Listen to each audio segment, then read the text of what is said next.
This artifact once held Warner Safe Kidney and Liver Cure, one of the best-selling patent medicines of the late 1800s. The man behind the brand was Albert Harrington Warner, a wealthy businessman from Rochester, New York. Before he got into medicine, Warner made his fortune selling fire and burglar-proof safes, a booming business at the time. In 1879, Warner purchased a medical formula from fellow Rochester resident Dr. Charles Craig. Warner claimed that Dr. Craig's concoction had saved him from Bright's disease, a serious kidney ailment we now know as nephritis. Grateful and seeing a golden opportunity, Warner began manufacturing the product at the H. Warner & Company building on North St. Paul Street in Rochester. Warner's Safe Kidney and Liver Cure made some bold claims. It supposedly cured everything from jaundice and impotence to female complaints, malaria, and much more. Despite the dubious science, the public loved it.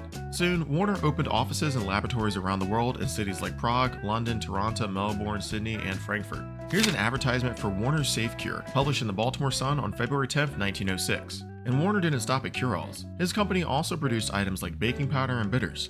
But then came a challenge even Warner couldn't outmaneuver: the US government. After the passage of the Pure Food and Drug Act of 1906, Warner was forced to change the word cure to remedy, a huge blow to the product's appeal. Even worse, he had to list all the ingredients, and one of the main ones was, surprise, alcohol, which is not ideal for patients with kidney problems. Sales began to decline, and eventually H. Warner & Company went out of business in the 1940s. Fun fact, Warner placed an image of his own safes on the medicine bottle. Why? Because the safe design was a trademark, which meant it was legally protected. No one could use it on a similar product. A clever way to ward off copycats.